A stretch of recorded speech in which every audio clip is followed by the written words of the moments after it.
Matthew chapter 9 will be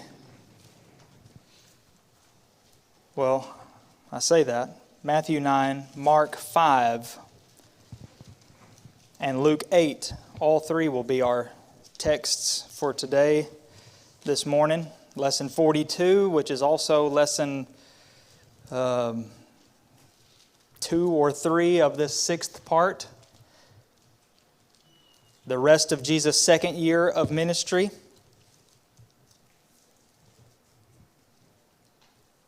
Just as a reminder, if you are thrown off or whatever by the next paper out there being Wednesday, tonight we'll be looking at another video lesson instead of this morning, and we'll do that on Sunday nights. So we'll have a little break from our study of the life of Christ in this order anyway, on Sunday nights. So the next lesson, 43, will be Wednesday night. We're going to use Mark's account as the primary text here, the primary account. Use Matthew and Luke as a supplement. We have another series of miracles. Jesus is going to perform some spectacular events, very touching and moving record of them. And it's almost as though Jesus seems to start emphasizing the faith of the subjects at this point in this series of miracles and events. This in Matthew 9 and Mark 5, the faith. And that's going to be a key word, or more so, the word believing is going to be a key word. Believing in these events and these miracles. Like when he healed the woman here in this text, as we'll see, verse 22, he said that her faith made her well. So we'll start by looking at the text here. Mark chapter 5, beginning in verse 22, says this. In fact, I'll start in verse 21. And when Jesus had crossed again in the boat to the other side, a great crowd gathered about him, and he was beside the sea. Then came one of the rulers of the synagogue, Jairus by name, and seeing him, he fell at his feet and implored him earnestly, saying, "My little daughter is at the point of death. Come and lay your hands on her, so that she may be made well and live." And he went with him, and a great crowd followed him and thronged about him. And there was a woman who had had a discharge of blood for 12 years, and who had suffered much under many physicians, and had spent all that she had, and was no better, but rather grew worse. She had heard the reports about Jesus, and came up behind him in the crowd, and touched his garment. For she said, "If I touch even his garments, I will be made well." And immediately the flow of blood dried up, and she felt in her body that she was healed of her disease. And Jesus, perceiving in himself that power had gone out from him, immediately turned about in the crowd and said, "Who touched my garments?" And his disciples said to him, "You see the crowd pressing around you, and yet you say, 'Who touched me?'" And he looked around to see who had done it. But the woman, knowing what had happened to her, came in fear and trembling, and fell down before him and told him the whole truth. And he said to her, "Daughter, your faith has made you well. Go in peace and be healed of your disease." While he was still speaking, there came from the ruler's house some who said, "Your daughter is dead. Why trouble the teacher any further?"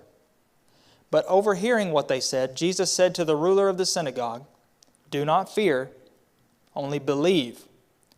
And he allowed no one to follow him except Peter and James and John, the brother of James. They came to the house of the ruler of the synagogue, and Jesus saw a commotion, people weeping and wailing loudly. And when he had entered, he said to them, "Why are you making a commotion and weeping? The child is not dead, but sleeping." And they laughed at him. But he put them all outside and took the child's father and mother and those who were with him and went in where the child was. Taking her by the hand, he said to her, "Talitha cumi," which means, little girl, I say to you, arise. And immediately the girl got up and began walking, for she was 12 years of age, and they were immediately overcome with amazement. And he strictly charged them that no one should know this, and told them to give her something to eat. Okay. Fairly long account. And it really starts with a man named Jairus, who we know very little about other than what we're told here, and that is a pretty significant detail. He was one of the rulers of the synagogue, or a ruler of the synagogue. And each synagogue, in an ideal setting, as far as they were concerned, would have had several elders over it, and they would choose one of them. One of those elders was chosen or appointed to be the ruler of the synagogue or the rector of the synagogue, and what that man did was governed all the things that went on in the synagogue. He was in charge of the order of things, preserving order in the assemblies, selecting people to read and selecting people or inviting people to speak, and all things like that. That's who this man was. Now, the reason that's significant is because most of the people in his position would not be in this story, at least not be in this where he is in the story. They might be off to the sidelines watching and waiting to accuse Jesus of something, but he was going to Jesus in the same way that we saw the centurion, in the same way that we saw another man regarding his son coming to Jesus. Please come with me. Please heal this person that I love that's sick or dying. That's what he came to Jesus to do. He interacted with Jesus by falling down at his feet. And we also learned that he had a 12-year-old daughter. We learned that later in Mark's account. We don't learn her age until verse 42, the very end pretty much. He had a 12-year-old daughter who was very, very sick. In fact, the text says that she was at the point of death, is what it means. In extremity is what the phrase actually means, to be at the last gasp, pertaining to being at the very end. And in her case, in this context, we're talking about her life. She is right there at the end. She will not last much longer. We don't know exactly what was going on or if it rapidly came over her, or at least with this severity. It may be that her father, Jairus, waited a while to come to Jesus. Maybe that was a weakness in his faith, but he did come to Jesus. And I think that's the key. Better late than never. He falls at Jesus' feet and he implores Jesus, begs him to come and heal his daughter. In fact, in Mark's account only, he calls her my little daughter.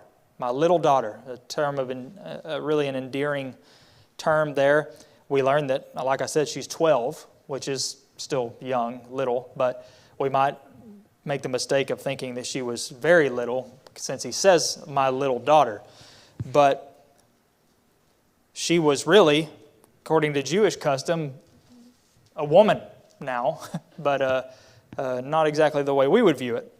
But she was sick and dying, and regardless of how old she was, he is obviously distraught like any father would be. And Jesus responded how? He went.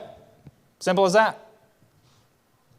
No record of a response, verbal response.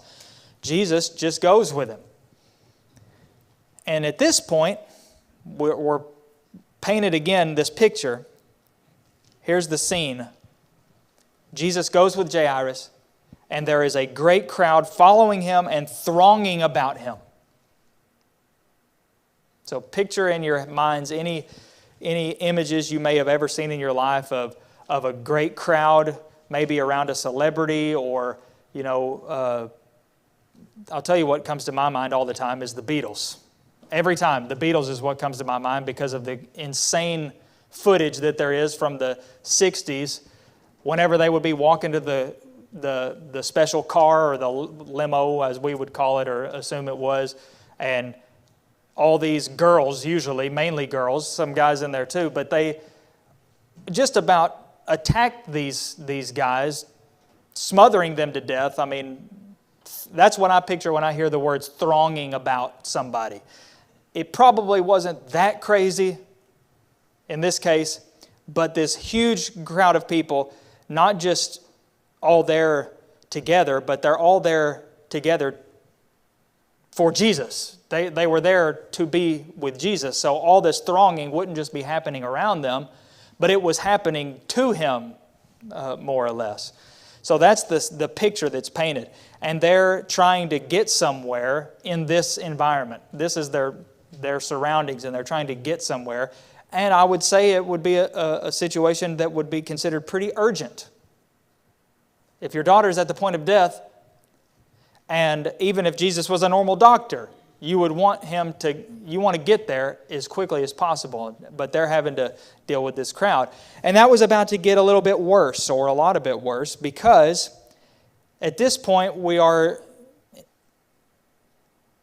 told of this parenthetical situation that occurred. Parenthetical because verse 22 starts with Jairus, and then this comes in, and then we get back to Jairus, the situation with Jairus' daughter, after this. So this is sort of thrown here in the middle because it happened on the way to Jairus' house. There was a woman, remember there's this great crowd all around. In that crowd was a woman who had some sort of chronic disease, blood disorder of some kind, disease. She had it for 12 years. She had suffered incredibly under many doctors. She went to all sorts of doctors, pricked her, poked her, everything anybody could think of to do. Nothing helped. She was getting worse. Nothing that they did made her any better. Everything they did made her worse, but that took all of her money all the same. So she spent everything she had. Verse 26 says, all for naught, got nothing. But she had heard reports about Jesus. And what kind of reports do you think those were?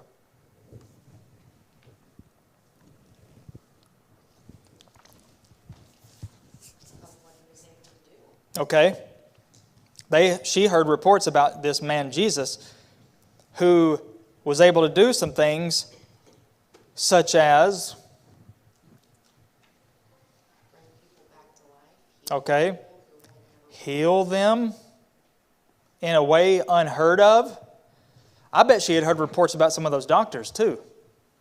And she went to them and nothing, only worse. More money being lost, no more health being gained. But she heard about Jesus, who had reportedly been able to heal people like that.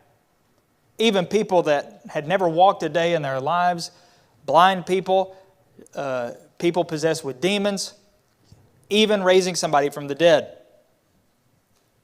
So she hears where he is, goes to where he is, tries to fight her way through this crowd to get to Jesus. Now, can you imagine how difficult that would have been for anybody? Jesus is just one guy, and all this crowd is around. You go to a concert or something on the floor, the general admission of the floor, and try to make your way to the front. See how easy that is. See how many elbows you get in the face, or worse. Here, Jesus was a moving target, maybe slowly moving, but still moving. She tried her best to get there. Why was she trying so hard to get literally directly to him in this case? What does Mark tell us, or all three of them? Yeah, she said to herself, obviously, that was her reasoning, her what was getting her, she was telling herself, if I touch even his garments, that's all it'll take. Now, all she had done was heard reports about Jesus, and yet she came to this conclusion, that if I just touch his garment, I'll be healed. Now, how many reports do you think she had heard, if any? Do you think she may have heard reports that ever happened? I guess she could have heard reports. But I'm not so sure that she had. It may be that just from the reports she had heard, her faith was so strong in Jesus that she thought this on her own, if I just touch his garment.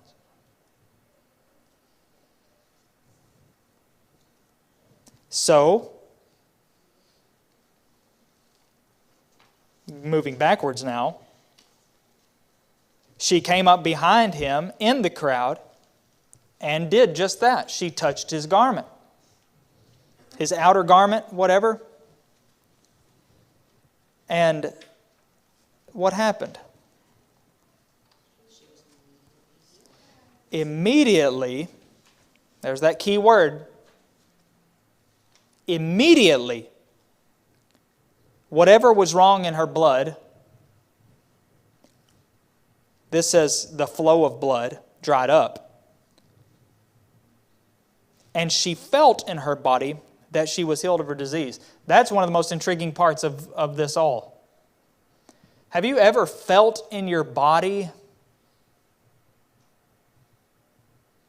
that you've gotten better of something? And I don't mean you wake up the next morning and you can tell that something's a little bit better.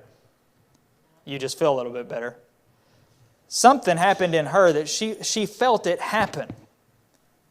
It's a sort of, mind-boggling and to think of. But she felt that she was healed of her disease. She knew that she was healed.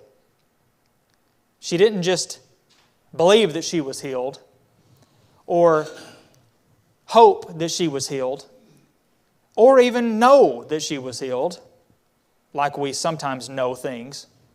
I just know. We use that. It's wrong every time pretty much. I just knew. Well, no, you didn't. You may have thought or assumed or got a lucky guess, but you didn't really know until you did. You were able to know. She felt it in her body, not in her heart or in her mind, in her body. She felt that she was healed. Immediately, as soon as she touched his garment, immediately she was healed and she felt that she was healed. But if that was intriguing enough or wasn't intriguing enough, this may trump even that. Not only did she feel in her body that she had been healed, but Jesus felt in his body that power had left him, had exuded from himself. Now, I have no idea I don't know how somebody feels in their body that they were healed, but I certainly don't know how Jesus feels in himself that power left him. But he does. He didn't just feel that somebody touched him. Mark doesn't say that. He says that he perceived that power had left him.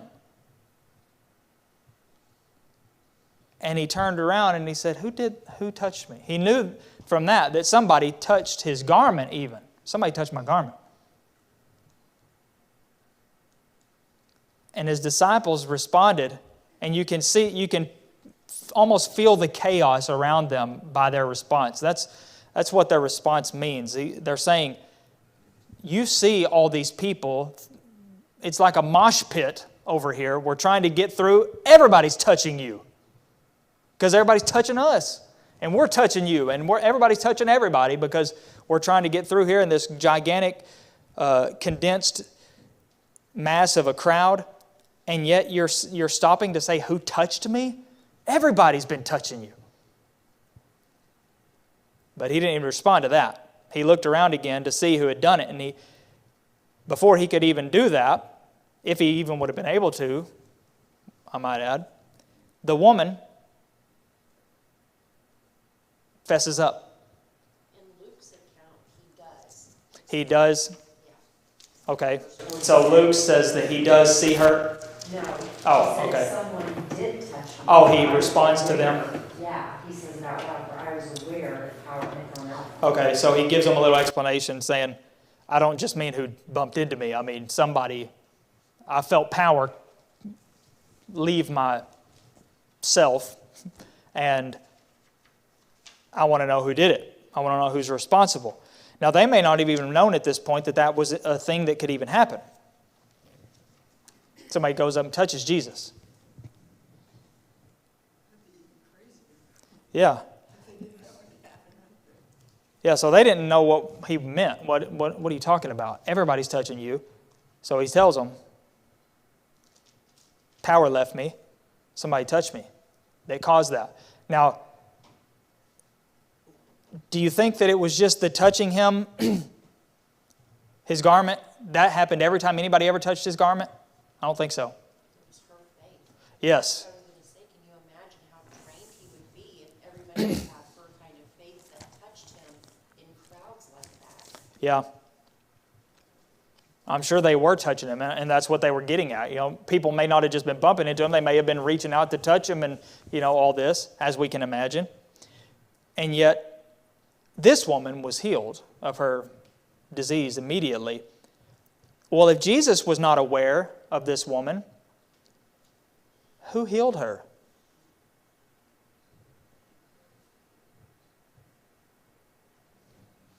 Spirit, through her faith. Okay. Spirit.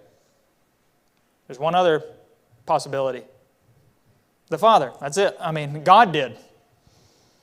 God did that. That's the way miraculous healings and power worked with the apostles too. The power wasn't in them. God did it through them, which is why miracles proved that they were doing God's bidding, because God, if they weren't, God would not do the thing through them. That's the only reason that miracles could prove that somebody was actually God's servant and messenger, because God had to do it through them. And if God was not approving of what they were doing or what they had said, they wouldn't be able to do a miracle. And doing a miracle would prove it. Well, here we see that even in Jesus' case, God saw this woman, or the Spirit, knew her faith. When she touched him, even though he didn't even know she was there, she was healed by the same power because of her faith and her, pretty much everything she did here. God healed her. And she comes to Jesus, or at least speaks up, and tells him what she had done. Told him the whole truth.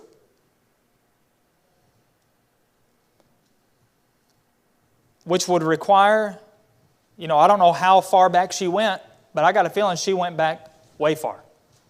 She probably went back to at least 12 years ago when this happened, and told him, I think, probably everything. Maybe the significance of that phrase, the whole truth. Gave him the background, everything that led up to this moment. Not just, I came through the crowd and touched you. But she told him everything. And that would probably take some time, don't you think? And we can't forget in all this, who else is with Jesus? Jairus is with Jesus, leading Jesus to his house. And don't you think he is a nervous wreck? He was probably already an emotional wreck. He's trying to get through this crowd. It was probably as difficult as it could be already. Now, Jesus is stopping. And he's looking around, and he's asking his disciples something. And now he's talking to this woman. And all the while, if it was today, he would be looking at his watch, worried sick. We don't have time for this. We have to go. But we don't have any record that he did any such thing. But we cannot help but think that he was thinking that. Very anxious, very nervous because of the urgency. His daughter, when he left, his daughter was at the point of death. For all he knows, she could be dead. And for all he knows, as we know would have been the case in his mind, if she does die, that's the end of hope. as we'll see in just a second. But Jesus says to this woman, after she tells him the whole truth, he says, "Daughter, your faith has made you well. Go in peace and be healed of your disease."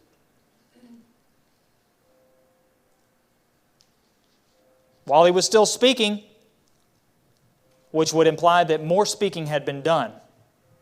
It doesn't take long to say what I just read. But while he was talking with this woman, some people came from Jairus' house and informed Jairus that his daughter had died. And what their conclusion was, there's no point in, troubling Jesus anymore, the rabbi anymore, the teacher. You can come on back there's no reason for Jesus to come. He can do whatever he was going to be doing. He doesn't have to worry about this anymore because it's too late.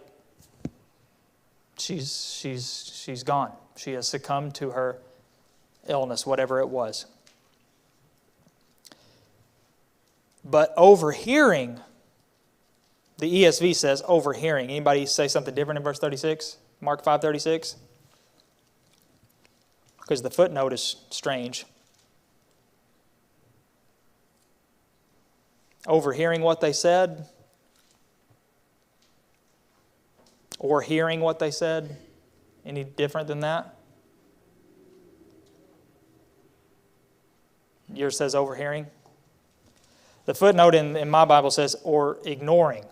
Yeah, ASV says, but Jesus not heeding the word spoken. Okay, so ignoring. Obviously, to ignore it, he would have had to have overhear it. So they're not really different. But it does sort of add another element to it. He ignored he heard it, but he did not acknowledge it at all, we might say. And not really ignored it, but he didn't acknowledge it to Jairus, or even to where Jairus would notice.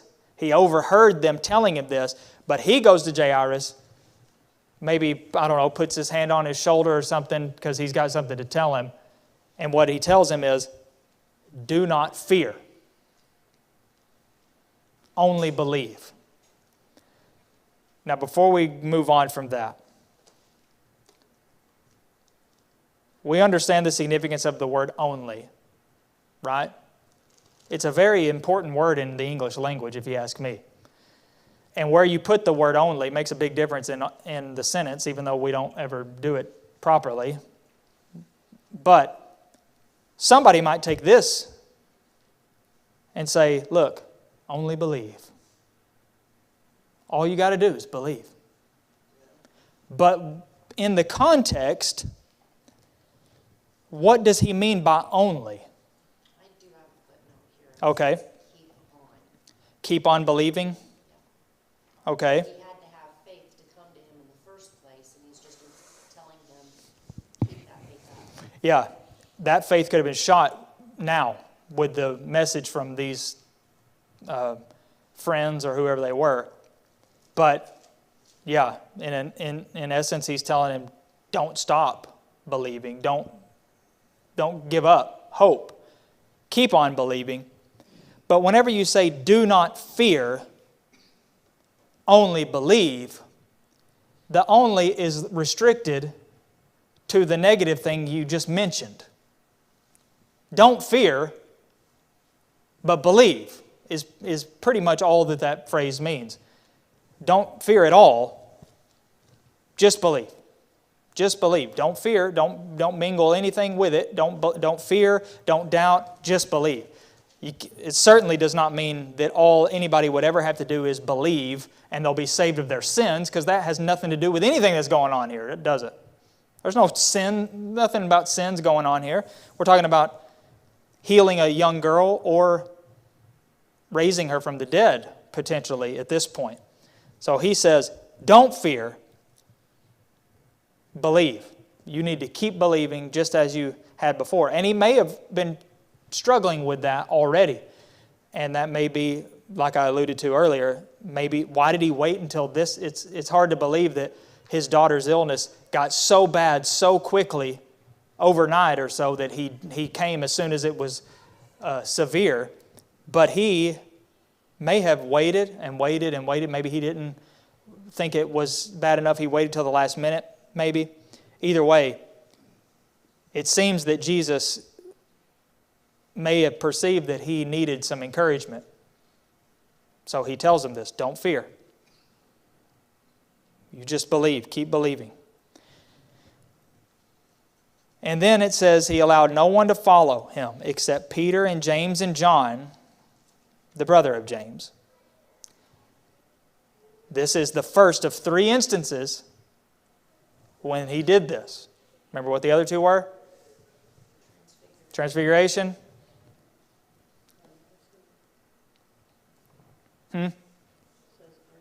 Okay, Gethsemane. Transfiguration, Gethsemane, and Jairus' house. Those are the only 3 times that we have the record of only Peter, James, and John, the inner circle as we call it. Why wasn't Andrew included? I don't know. But I'm sure Andrew was okay with it. At least he was eventually. But Peter, James, and John only. Comes to the house with Peter, James, and John and Jairus and the other 2, however many that came from the house, to tell Jairus about her death. And now we have another scene painted. What you might expect. Actually, it's probably not what you might expect because it would be different over here in the West than it would be over there. Commotion. And not just normal commotion that you might see in a funeral, but what we would probably call overly dramatic commotion, because that's just, things are different over there, and it's maybe even more so in that time. But Jesus saw this. It's very similar to what he saw when he went to Mary and Martha's house, and Lazarus had died. A very similar situation, remember? Come quickly, send messages, get here quickly. Lazarus, whom you love, is sick, waits 4 days or longer. Then he finally gets there, sees weeping, mourning, sadness, and that's when he bursts into tears himself, or not bursts into tears, but he weeps as a result of that, of seeing all that pain. Well, here he sees it, but he says, why are you making a commotion and weeping? The child is not dead, she's just sleeping.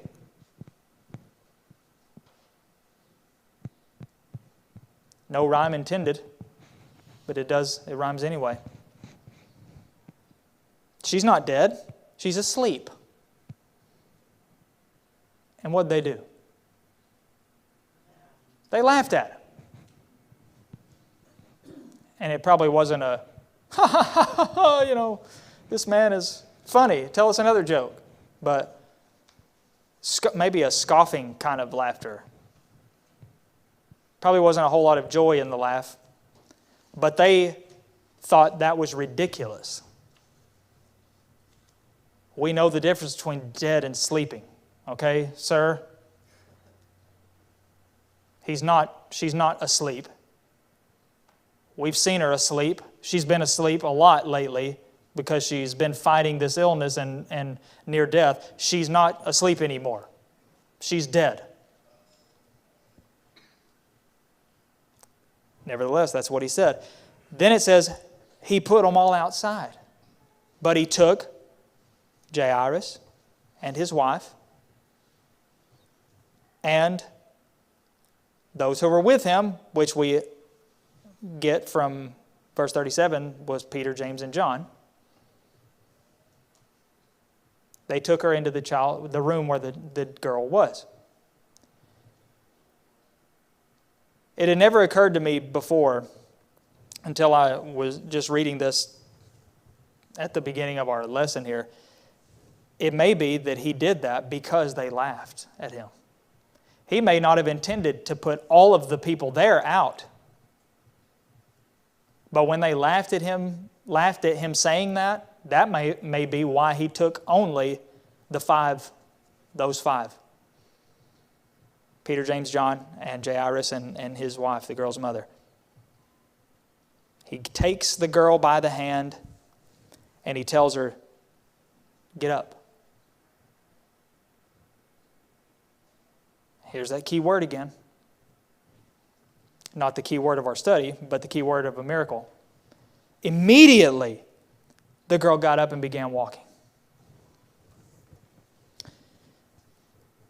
And they were immediately overcome with amazement. And then he said, don't tell anybody. No one should know about this. And then he told them, get her something to eat. It may be that she hadn't eaten in a while. Not just however long she had been dead, which seemingly wasn't too terribly long, but based on the severity of her illness, she may not have been able to eat much at all lately.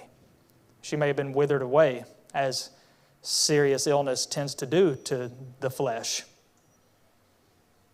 So he said, give her something to eat. She needs to eat. And now she's going to be able to, take whatever normal food she would eat.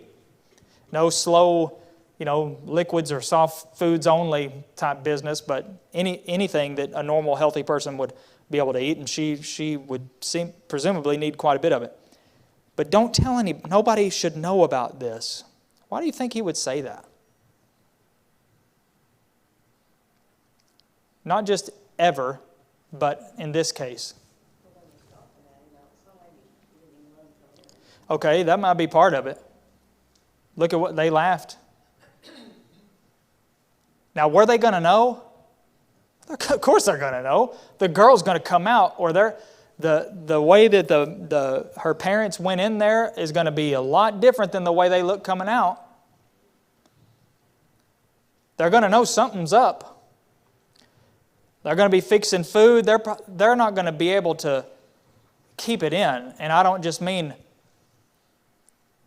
they're going to go out and say, you'll never believe what Jesus of Nazareth did, but they're going to be telling probably everybody that in the house to help, start fixing some food, do this, get this. Our daughter needs this or that. And they're going to be like, your daughter? See, it's not going to take long. As soon as that door's open, as soon as they come out, they're going to know. But Jesus says, don't tell. Obviously, the bigger focus is probably not on the people in the house, but outside the house. And it may be that this is not about Jesus and His mission and His fate, if you want to call it that, but for the girl's sake. That girl would be a celebrity, don't you think? She's the girl that was dead and is not dead anymore. Just like Lazarus would have been. And just like the young man from Nain would have been. But for whatever reason, he charges them not to go out and publish this abroad. For whatever reason. And we don't really have a record exactly, of a detailed publication or whatever. To look at the other accounts here. Let's see. Luke 8.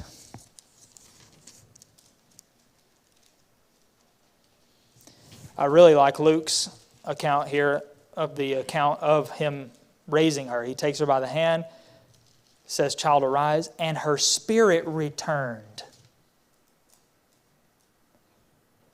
Two things there. Number one, what was Luke by profession? A doctor. What is one thing that doctors know absolutely nothing about? Don't say anything, because some of them do know some things.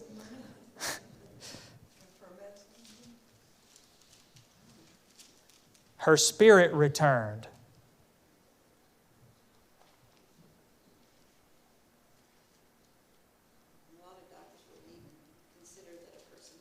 Exactly. Spirits is what I was getting at.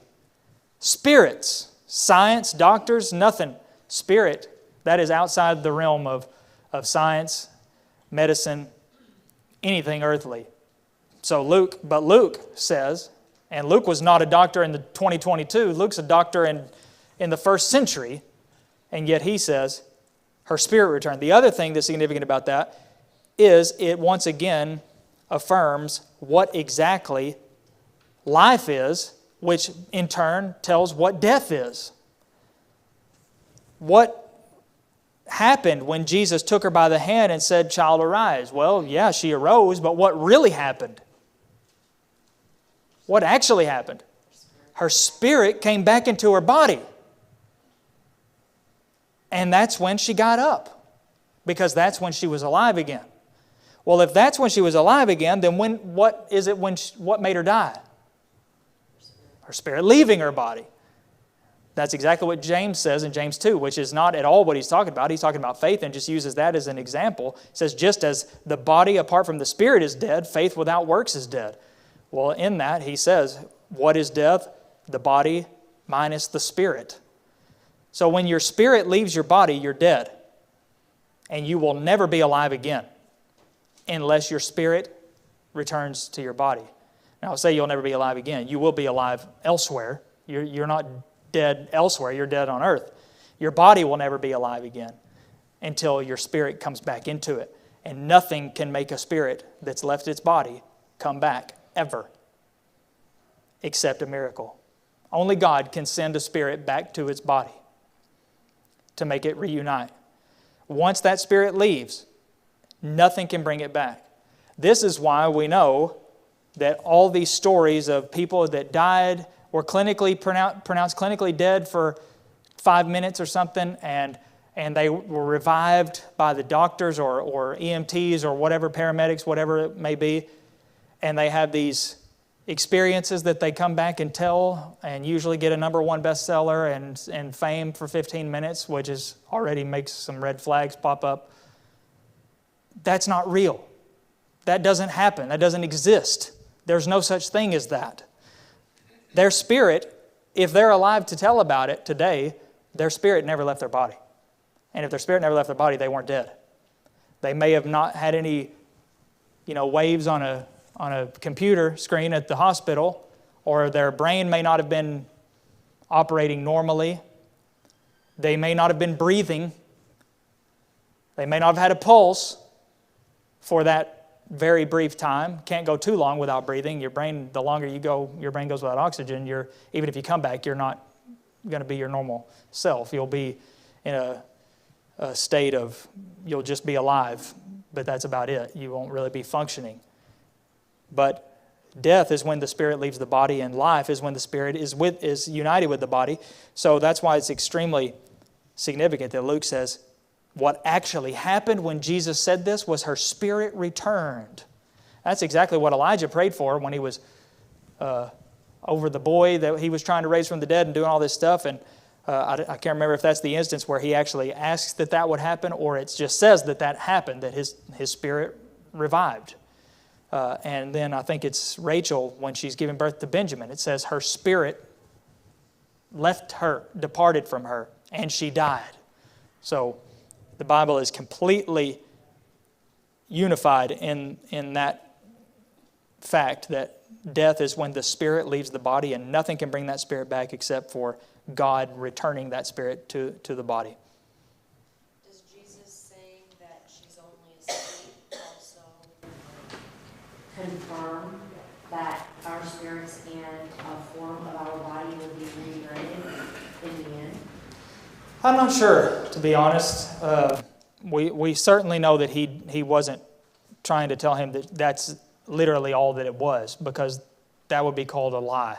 Because he knew that she wasn't asleep, literally, and he wasn't trying to tell him that, but maybe he was just telling him that she may as well just be asleep because she's about to not be.